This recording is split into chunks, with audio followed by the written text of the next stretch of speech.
Hola a todos, vamos a comenzar con este vídeo la segunda parte de la historia de Madrid. Ya sabemos que la segunda parte de la historia de Madrid comienza con los Borbones, con la llegada de los Borbones a España tras el Tratado de Utrecht y la legitimidad de Felipe V que tanto le costó, que esto va a ser un punto que siempre lo vamos a ver, que es su obsesión. Bueno, vamos a fijarnos que cuando llega aquí Felipe V a Madrid, ¿qué es lo que se encuentra? Se encuentra una ciudad en la que no había espacios verdes, era una ciudad sucia, un alcázar viejo, y estaba la ciudad llena de iglesias y de conventos. Y también se encuentra políticamente que no era un país como el que venía, un país centralizado como Francia. Realmente España, lo que entendemos como España, es gracias a Felipe V, porque anteriormente a que él llegara lo que había era lo que se denominaba la monarquía hispánica. ¿Qué era la monarquía hispánica? Pues eran dos, como ya sabemos, dos reinos, el de Castilla y el de Aragón, incluso el de Aragón subdivididos en tres pequeñitos, como diríamos, reinos, en el que estos dos grandes reinos de Aragón y de Castilla tenían como nexo común un rey. Para poner un ejemplo actual, es como si dijéramos lo que pasa con Isabel II de Inglaterra y la Commonwealth, que es países independientes que tienen en común solamente una cabeza real, un rey. El resto son independientes, pues es lo que se encuentra. Y lo que hace Felipe V es hacer, bueno, trasladar aquí a España el centralismo francés, que lo que hace a quien la apoya, que es Castilla, pues lo que le premia dándole el qué, poniéndole, como ya sabemos, la capital, que ya estaba, pero las Cortes de Castilla son las que mandan, el idioma oficial es el castellano, y por contra, lo que hace es un tratado, el Tratado de Nueva Planta, en el que lo que hace es derogar pues el catalán a un segundo lugar, y luego también las Cortes de Aragón las anula casi por completo. Bueno, pues ya le tenemos aquí a Felipe V, ya está reinando, ya está aquí entre nosotros como si dijéramos, y él lo que ve que no le gusta, como hemos dicho, nada al Alcázar, y procura hacer todo lo posible para que le dieran permiso las Cortes castellanas para hacer un nuevo palacio, porque él quería hacer un palacio que fuera parecido al Versalles, donde había estado él viviendo de pequeño. Como no le dan permiso, pues lo que hace es casualmente que ya sabemos que en la Nochebuena de 1734, casualmente arreglando el Alcázar, una chispa se prende todo el edificio, pero tiene una gran suerte porque casi le da tiempo a sacar todas las riquezas que tenía dentro del Alcázar. Y lo que hace es construir lo que tenemos aquí en la imagen, el futuro Palacio Real, que es el que tenemos actualmente, que como condición ya sabéis que lo que ponen es que fuera todo de piedra y no hubiera nada de madera para que no se volviera a prender nunca más. Ya sabemos que este Palacio Real lo diseñó Jubara y lo quería poner en otro emplazamiento, que era en la montaña de Príncipe Pío, donde está el templo de Bot actualmente. Lo que pasa que Felipe V estaba muy obsesionado con que tenía que estar en la ciudad, no sea que se olvidaran del rey. Y aparte que, como ya sabemos, como esa ley de todo conquistador, que si tú quieres conquistar una ciudad y que te respeten, tienes que asentarte donde estaba el anterior rey, etcétera, etcétera, pues es lo que hace es esto. Jugara fallece y al final quien hace el Palacio Real es Sabatini. Y entonces Sabatini lo que cambia también es el modelo, hace un palacio cuadrado, de 5 plantas, aunque parezca que hay 3, son 5 plantas lo que tiene, Jubara quería 7, y nos lo pone aquí. Y como hecho para que se le reconociera como rey heredero ilegítimo, lo que hace es, pues lo que quería adornar es toda la cornisa de la parte de arriba con esculturas de todos los reyes hasta sus días, hasta su momento, incluido, como vemos en la imagen, a Moctezuma y Atahualpa, para demostrar que los reinos Inca y Azteca, pues él es el rey legítimo heredero de estos antiguos emperadores de esas tierras. Felipe V era un rey que no le gustaba gobernar. Hay que recordar que él tenía grandes problemas de salud. Lo que tenía era lo que se decía en la época una gran melancolía, lo que llamaríamos una depresión. Esto le provocó que abdicara en su hijo Luis I, el que duró apenas 6 meses y que murió de viruela, y tuviera luego otra vez de nuevo que retomar el poder, y fue ya la época más duradera de él, puesto que ya no volvió a abdicar. Tenemos que pensar también que como no le gustaba gobernar y siempre tenía esa gran melancolía. Quienes reinaban eran realmente sus esposas. ¿Cómo era la vida en la corte? En la corte de Felipe V. Bueno, pues era una vida que quería imitar un poquito la que había tenido de pequeño en Versalles. Y de hecho lo que hacía él era aprovechar un poquito los palacios que ya había aquí, que él fue ampliando o fue agrandando, para pasar grandes temporadas. Por ejemplo, el invierno se pasaba siempre en Madrid hasta que llegaba la Semana Santa. La primavera hasta San Juan era en Aranjuez. El verano siempre lo pasaba en la granja, que la granja hay que recordar que era su palacio de cabecera. Era el que hizo imitación de Versalles, tanto en jardines como en fuentes, como en estilo arquitectónico, y entre comillas, ¿eh? Y por eso él dejó escrito que cuando él falleciera quería ser enterrado en la granja. Y luego ya lo que es el otoño hasta finales de noviembre aproximadamente, es donde pasaba esta temporada era en el Escorial. Por eso más o menos era así como estaba organizado el tema de cómo vivía. También hay que recordar que Felipe V tiene como pequeños arquitectos de cabecera. Podemos hablar que uno es Teodoro de Ardemans, que le duró muy poquito, pero luego ya el otro, el que más le dura es Pedro de Rivera. Pedro de Rivera ya sabemos que vino de la mano del Marqués de Vadillo y fue el que le hizo varios edificios, que son los que tenemos nosotros concretamente en mente, como la Virgen del Puerto, como el cuartel de Conde Duque que se hizo para una guardia que vino nueva para él, que era la guardia de Corps, que era, como decíamos, los guardaespaldas. Luego también hizo el hospicio, o sea que este sí que se puede decir que para la corte de Felipe V, su arquitecto de cabecera era Pedro de Rivera, era el que, con el que más se relacionaba. Tras fallecer Felipe V, quien es nombrado rey es su segundo hijo, Fernando VI. Fernando VI era también un rey pues bastante barroco y de hecho lo que hace es querer transformar también la ciudad que había empezado a hacerla su padre. Lo que pasa es que estuvo reinando tan poco tiempo que quien hereda todos estos beneficios que estaba haciendo Fernando VI es su hermanastro Carlos III, y muchos de los paseos que vamos a hablar ahora mismo de él, pues vamos a pensar que es de Carlos III cuando realmente quien los comenzó fue Fernando VI. Fernando VI ya sabéis que era un rey que le casaron, como siempre se suele hacer, un matrimonio pactado con una princesa portuguesa, Bárbara de Braganza. Lo que pasa que no se conocían, ellos se pactó el matrimonio, pero cuando se vieron se enamoraron y fueron unos reyes muy muy felices. Y entonces pues tenemos que pensar que Fernando VI lo que hizo concretamente para Madrid fue lo que se llamaba el tridente barroco, que se había hecho años anteriormente en Aranjuez.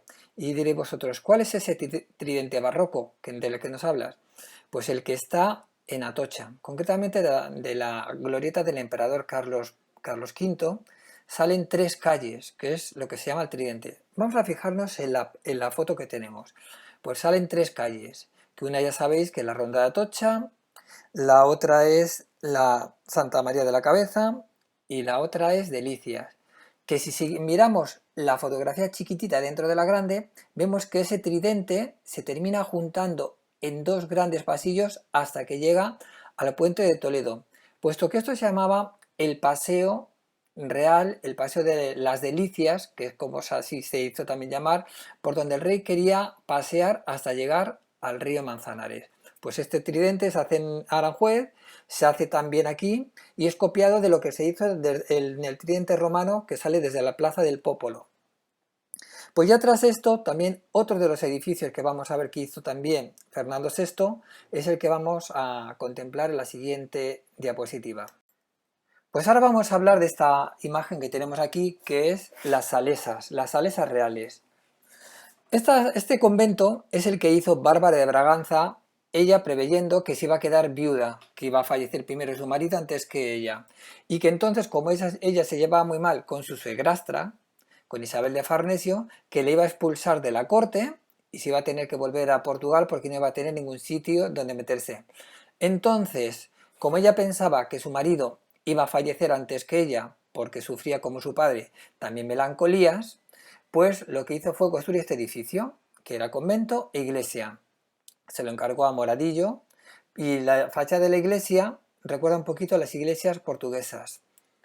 Y entonces tenemos que pensar que fue una edificación tan importante, con materiales tan, como dijimos, de alta gama, mármoles, todos los mejores arquitectos, escultores trabajaron en esta iglesia y en parte del convento. Nosotros que hemos ido, entre paréntesis os digo, al Tribunal Superior, ya tenemos que ver cómo es por dentro. Pues fijaros lo que hizo Bárbara de Braganza.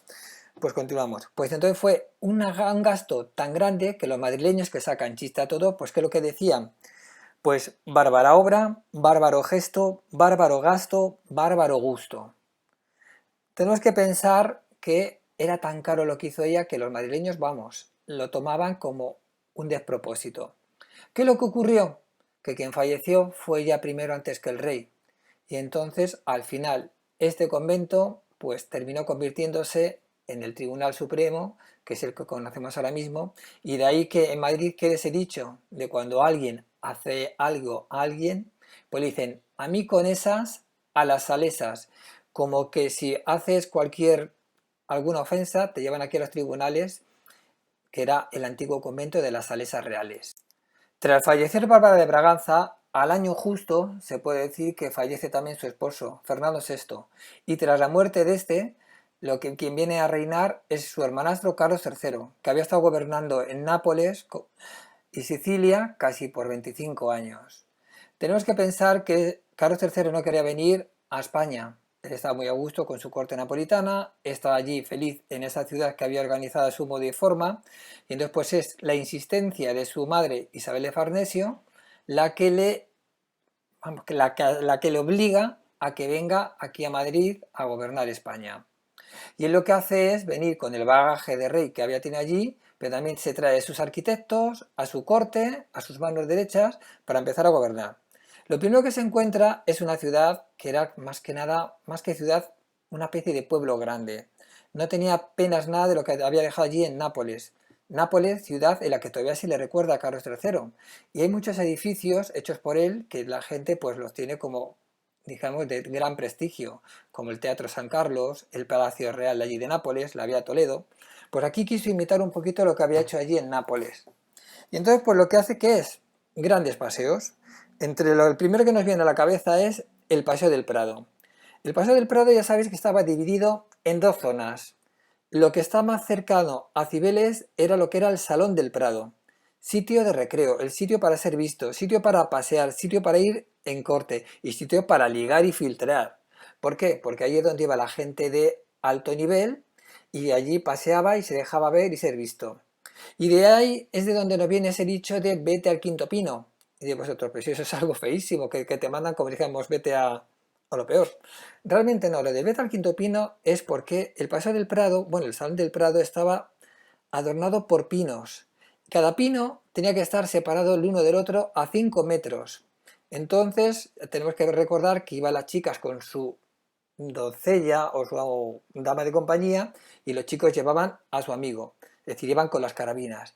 Y cuando querían hablar un poquito de carroza a carroza en la intimidad, lo que hacían era mandar a sus carabinas al quinto pino. Es decir, no es que se fueran, les mandar al mal sitio, simplemente que tenían que encontrar 5 pinos. Y entonces si tenemos que pensar que 5 pinos, cada uno está separado a 5 metros, la distancia es alta y podían hablar de temas subidos de tono que las carabinas pues no se enteraban. Pues lo que hemos dicho, hizo el salón. Luego ya lo que se hizo es el paseo, que es la parte donde está el Museo del Prado. Aparte que luego también lo adornó con fuentes, como ya sabemos, que fueran mandadas a hacer a Ventura Rodríguez. Y luego también lo que hizo con el paso del tiempo fue edificios ilustrados, como cuáles, como por ejemplo el Pabellón de Ciencias Naturales, el actual Museo del Prado, lo que hizo es el Jardín Botánico, y lo que hizo también es el Astronómico, que vamos a ver a continuación, y diferentes edificios alrededor. ¿Por qué hizo esto? Lo vamos a ver ahora, en un momentito. Pues si nos damos cuenta, fue haciendo estos edificios alrededor de lo que era el Palacio del Buen Retiro. Palacio del Buen Retiro que hay que recordar que fue donde nació él. Entonces, alrededor del Palacio del Buen Retiro hizo todo esto, porque a él ese palacio y los jardines que había alrededor no le gustaban nada, no le interesaban nada, y lo que hizo fue hacer ampliaciones y edificaciones en ese terreno de lo que se estaba llevando en ese momento. La ilustración, el todo para el pueblo pero sin el pueblo, es decir, todo para el pueblo sin preguntar qué es lo que quiere el pueblo, entonces realmente se hace como una dictadura, lo que yo quiero creyendo que a ti te va a gustar. Pues es lo que pasó, y entonces pues él lo que hace es edificios. Y entonces tenemos que pensar que, lo que os he comentado, también hace el astronómico, que es el que tenemos aquí en la imagen, aprovechando la colina de San Blas, donde estaba la ermita. Y lo que va haciendo es edificios que estaban de moda en esa época, hacerlo en este contorno de aquí, para darle, como dijéramos, grandeza a la ciudad. Al igual que también lo que hace es remodelación de algunas puertas, como por ejemplo la de la Puerta de Alcalá. La Puerta de Alcalá, que ya sabemos nosotros que lo hemos visto alguna que otra vez cuando hemos hecho nuestros paseos, tiene dos caras. La diseñó Sabatini, porque era su arquitecto de cabecera en un concurso que hizo para varios arquitectos, pero fue elegido él. Y entonces pues el Sabatini lo que le dijo es, aquí le presento su majestad el plano para hacer la Puerta de Alcalá. Y entonces él dice, ¿cuál elige? Y él dijo, ese. Y como Sabatini no sabía cuál de los dos era el que había elegido, hizo por un lado una cara y por el otro la siguiente. Ahora vamos a hablar del Madrid de Bonaparte. Y para recordar un poquito de cómo es la llegada de Bonaparte aquí o por qué llega, tenemos que recordar a los pactos de familia, esos pactos que estaban hechos entre Francia y España para prestarse ayuda mutua. Entonces, pues Carlos IV, pues al final es convencido para que abdique en su hijo. Y este, pues al final termina abdicando en Napoleón. Y Napoleón le da el título de España, de rey de España, a su hermano. Así de sencillo es como llega Bonaparte a España, por medio de la abdicación de Fernando VII, nuestro queridísimo rey. Bonaparte, ¿qué se encuentra? Pues se encuentra en una ciudad que era desastrosa, no tenía alcantarillas, un país que estaba atrasadísimo.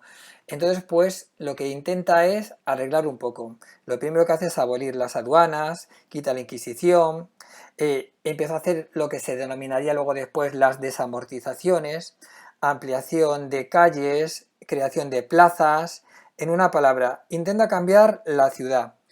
¿Cómo lo hace? Bueno, pues esto que llamaríamos la demolición de conventos es lo que hace crear varias plazas, y de ahí que se le dé a Bonaparte el nombre también de Pepe Plazuela, porque en Madrid no había plaza, había plazuelas, y entonces estas plazas se crean por medio de quitarse esos conventos, y en esos solares se hace, como por ejemplo en la Plaza de Oriente, o sin ir más lejos, otras diferentes plazas de Madrid en el que había conventos y desaparecieron por medio de Bonaparte o siguientes desamortizaciones, puesto que lo que hace él luego ya se va continuando en el tiempo. Luego también lo que hace es crear la división, como digamos, de España. Se dividió no en provincias, sino en departamentos, que luego sería el plano de las provincias que tenemos actuales, que es ya posterior. Y luego también lo que quiere hacer Bonaparte es una ciudad parecida a la francesa. ¿Por medio de qué? Vemos aquí la imagen, que es lo que iba a ser la Plaza de Oriente. Bueno, ¿por medio de qué? De grandes avenidas y grandes círculos. Bueno, pues él lo que quiere es tener grandes avenidas, avenidas que unieran el Palacio Real con la Puerta del Sol, por ejemplo. Y la avenida es sería la ampliación de la calle Arenal, hacerla más ancha, para que desde la Puerta del Sol se viera el Palacio Real. Si nos fijamos en esta maqueta, realmente es la que luego retocó Fernando VII, puesto que nos pone en esta plaza que iba a hacer Bonaparte, un parche tapona esa gran avenida que iba a dar con la Puerta del Sol, poniendo el edificio que es el Teatro Real. Esto imaginemos en esta imagen que no está, que era el plan actual que iba a hacer Bonaparte. Y luego también iba a hacer otra gran avenida que uniría el Palacio Real con las Cortes del país. ¿Dónde estaban las Cortes? Pues era lo que se llamaría la calle Bailén, se haría el primer viaducto, nos uniría con San Francisco, que San Francisco, como estaba terminándose de hacer, que lo comenzó la Basílica Carlos III, pues estaban terminándose de hacer, todavía no estaba hecho el interior, iba a ser las Cortes Españolas. Y entonces quería hacer también una gran avenida. O sea que una palabra, Bonaparte quería hacer avenida hasta la Puerta del Sol y avenida hasta San Francisco. para unir el centro de poder con las Cortes y el centro de poder con el centro de la ciudad. Ahora ya después de ver los otros planos de las ciudades, llegamos al que yo quería llegar, al plan Castro, a este plan del ensanche de Madrid, que antes de empezar a hablar de la historia, vamos a fijarnos un poquito cómo es. Vemos que queda totalmente apelmazado el centro de la ciudad, que la calle principal musulmana, la calle Mayor, sigue siendo la que divide ese Madrid en dos, en la zona norte y la zona sur, y vemos que lo que se iba a ampliar, que es lo que está pintado de naranja, era una ciudad totalmente cuadriculada, lo que se llevaba en mediados del siglo XIX. Se hizo primero en Barcelona y luego se intentó hacer aquí en Madrid. Y si nos fijamos, en la zona sur lo que vemos es sería el barrio de las Delicias. Los de Casa del Reloj lo tenéis bien cerquita, pues es lo que se iba a hacer, donde está lo de las calles Cáceres, la calle Delicia, para que nos pongamos un poquito a la idea. Y luego ya la parte norte vemos a mano izquierda que está el barrio de Argüelles, en el medio ese barrio tapón obrero que era Chamberí, donde estaban las fábricas, recordáis, de electricidad, de ahí lo del nombre de Chisperos, y luego a mano derecha es donde estaba ese gran barrio que iba a ser el barrio de Salamanca, que iba a ser primeramente un barrio para gente, como si dijéramos, de, entre comillas, de protección oficial, pero que luego fue tomado por los ricos de la ciudad, que abandonaron sus palacios del centro de la ciudad y prefirieron ir a estas casas que tenían todas las comodidades. Pues aquí vemos ya la ampliación. Esto es en plano. Ya sabemos que luego ya en la realidad, salvo el barrio de Salamanca, algo el barrio de Argüelles y alguna zona del barrio de Delicias y Chamberí, no es ni tan cuadriculado, ni se siguió totalmente la regla, ni se siguió tampoco el perímetro de manzana que estaba estipulado en este plano. Si miramos también el plano, vemos que aquí en Madrid no hay ningún parque. El único parque que queda es cuando el Retiro se convierte, como si dijéramos, en el centro, bueno, no en el centro, sino queda centrado en la ciudad y se convierte como en un pequeño pulmón. Igual que, por ejemplo, también antes de hacer este plano, pues se preguntaron a expertos, por ejemplo, a mesoneros romanos, que él fue partícipe de que se ampliara la ciudad fuera del centro de la ciudad. Y sin embargo, Fernández de los Ríos era, sin embargo, partidario de tirar los barrios alrededor de la Puerta del Sol, mejorarlo, hacerlos plazas y hacer, como digamos, la nueva ciudad en el centro de la ciudad. Ese nuevo barrio, o estos nuevos barrios, lo que se hace es por medio de las expropiaciones. Expropiaciones por medio de leyes que se dan, como por ejemplo la del año 1836, en el que se intenta, primeramente de buenas formas, quitar a los dueños sus propiedades. Y como no se consigue, no se cede, pues lo que hace es quitárselas, dándoles una pequeña mínima cantidad. En este plan Castro, también lo que se quería hacer era calles en diferentes formas, como si dijéramos de diferentes clases. La de tercer clase, o tercer orden, era la de 10 metros. Luego la del segundo era la de 20 y la de primero la de 30 metros. La de 10 metros era la que abarcaba todo lo que era la cerca de Felipe IV. Es decir, en la época de Isabel II se quitó esa cerca y entonces se aprovechó ese espacio que había quedado para crear un primer anillo que circundara la ciudad, que es lo que se denomina la M10, que ya sabemos que pasa por las rondas, ya sabemos que pasa por los bulevares de Alberto Aguilera, de la calle Génova, etcétera, etcétera, para orientarnos un poquito. La M20, pues la M20 ya es otro perímetro que se hace, en el que las calles ya son de 20 metros de ancho, y es San Francisco de Sales, General Ibáñez Íbero, Avenida Reina Victoria, Raimundo Fernández Villaverde, Joaquín Costa, Francisco Silvela, Doctor Izquierdo, Pedro Bosch, Avenida Planetario, Paseo de la Chopera, Paseo Molino, Paseo Yeserías, Melancólicos, Virgen del Puerto, Cuesta de San Vicente, Princesa y Reyes Católicos. Esa es la M20 y la M30 es la que conocemos actualmente, M40, M50. Lo que para que ya a partir de la M30 ya es la que tiene, como dijéramos, el nombre, era porque comenzó con 30 metros de ancho, la siguiente, la 40, no tiene 40, simplemente ya es como una especie de distribución de los nudos de comunicación de Madrid. También Isabel II quiso comunicar lo que es toda la península, creando una línea de ferrocarriles. Ya sabéis que la primera línea de ferrocarriles que se hace en España es... No, la de Barcelona a Mataró no. La primera que se hace es la de La Habana a Santiago, puesto hay que recordar que en esta época todavía es una provincia española. La segunda línea que se hace es Barcelona a Mataró y la tercera es Madrid a Aranjuez, línea expresamente hecha para la reina para que fuera a su palacio. Que los últimos 30 metros lo que los hacen también de los carriles de plata, que al día siguiente cuando despertaron y fueron a venir a Madrid, se encontraron que habían sido robados y tuvo que venir en carroza como antiguamente había ido al palacio. Otras líneas de ferrocarriles que había, ya con el paso del tiempo, fue como la que vemos en la foto, la estación de ferrocarril de Goya, que es la que queda donde estaba la Quinta del Sordo, es decir, donde finaliza el puente de Segovia según salimos de Madrid. Recordar que allí había un restaurante que se llamaba Quinta del Sordo, pues en este entorno de allí, de donde finaliza el puente de Segovia, ahí es donde estaba esta estación de Goya. Luego también había otra estación que era la estación del Hospital Niño Jesús, lo que para que estas estaciones han desaparecido. Otro de los cambios de la ciudad que hace aquí en este tiempo de Isabel II es que los cementerios, que ya se habían empezado a poner en la zona norte, ya es cuando ya se obliga a que estén todos en la zona norte. Concretamente estaban de la zona de Arapiles, que hemos hablado este año cuando hemos paseado algunos por allí, que allí estaba el cementerio del norte y otros diferentes cementerios. Ahora ya llegamos al siglo XX en el que siguieron ampliándose la ciudad. Por ejemplo, se hizo una ampliación de la ciudad que era el de Arturo Soria, en el que consistía en vivir en una zona en contacto con la naturaleza.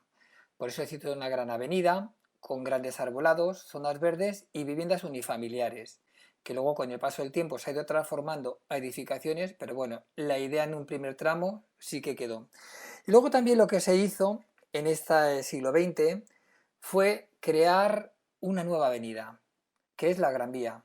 La Gran Vía se crea con un único fin, que era unir los dos barrios ricos que había en Madrid, que se habían hecho en ese ensanche de Madrid del Plan Castro. La zona norte sí que estaba unida el barrio de Argüelles con el barrio de Salamanca por los bulevares, Génova, Sagasta, Alberto Aguilera, para poner unos nombres de calles, sí que estaba unido, pero quedaba por unirlo por la parte sur. Y entonces pues se crea una nueva avenida, que es la que se va a denominar la Gran Vía. La Gran Vía, si nos fijamos en el plano de la parte de arriba, vemos que era un entramado de calles que no tenía ningún tipo de línea recta. Pero lo que se va haciendo es cogiendo alguna que otra calle para poder utilizarla y que sirviera como guía. En la parte de abajo ya vemos el tramo de la Gran Vía, que ya es el actual. Para hacer esta Gran Vía, lo primero que se hace es ampliar calles. El primer tramo, que es el de Alcalá hasta la red de San Luis, que era el que se llamaba tramo C, pues es el que se sigue la calle San Miguel. Se sigue la calle San Miguel, se ensancha y se busca hasta llegar a la calle Jacometrezo. El segundo tramo, el tramo B, es el que ya hemos dicho que busca la calle Jacometrezo porque quería que la Gran Vía terminara llegando a esa calle hasta la Plaza de Santo Domingo y luego bajara por Leganitos hasta Plaza de España. Por eso, si miramos a la parte de abajo, quedan más o menos los dos primeros tramos como línea recta. Bueno, aproximadamente.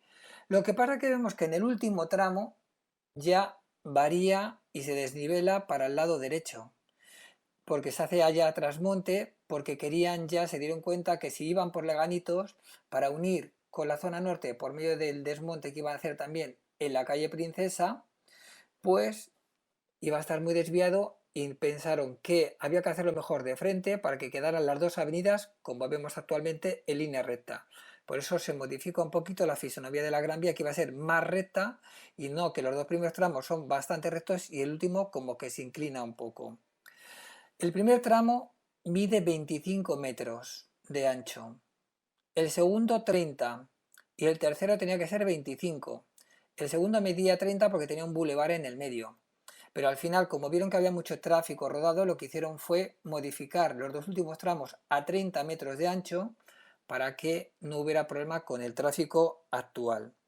Y así se unieron pues, estos dos barrios ricos y se hizo la Gran Vía, que ya sabéis que hemos celebrado la conmemoración hace unos años, en el año 1910, y entonces pues ya más o menos la historia lo sabemos.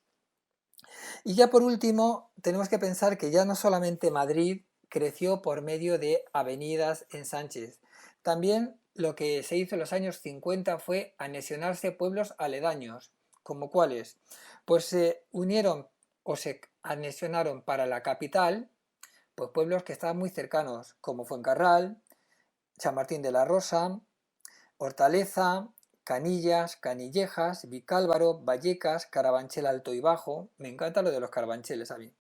Villaverde, Aravaca y El Pardo.